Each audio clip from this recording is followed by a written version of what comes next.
Well, you definitely want to check the forecast before you head out on your evening commute. KIMT Storm Track 3 meteorologist Sara Knox is joining us now to tell us why. A lot going on. Yeah, it's very interesting right now. We're checking on temperatures, not just here on the surface, but as we get higher into the atmosphere too, because that is what's going to determine what kind of precipitation we see as we go throughout the day. Most of us right now, temperatures are below the freezing point, especially here on the surface, but those temps are rising and they're going to get very close to that 32-degree mark as we get later in the day. But more on that in a minute. Starting things off with a live look over Mason City, and we can see that maybe we can see, if you squint, maybe a little bit of wet on the roadways and the rooftops, because we did see a little action move through the city not long ago. But what's interesting about this is, yes, it's showing up as blue, but some of it is more on the wet side versus the frozen side even already here as it moves through the columns of the atmosphere, hits the ground, and it's not a ton either.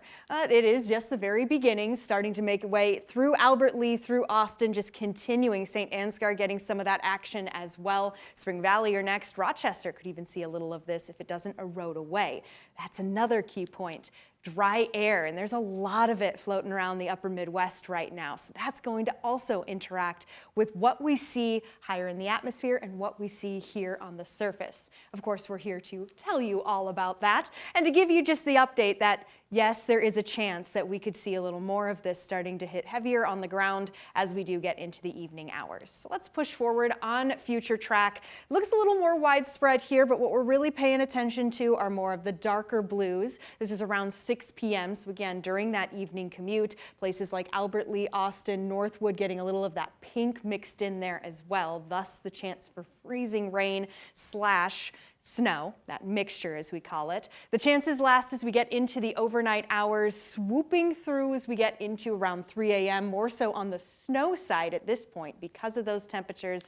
But as we head through our Thursday, do plan on some more sunshine coming our way. So today is one of the busier days of the week. This is just another way of looking at where we expect more of that freezing rain, sleet, snow mixture, predominantly along 90, moving on to along 14, and further off to the south is where we see that mix. Mainly snow chances a little further to the north. Rochester kind of right on the edge of all of that.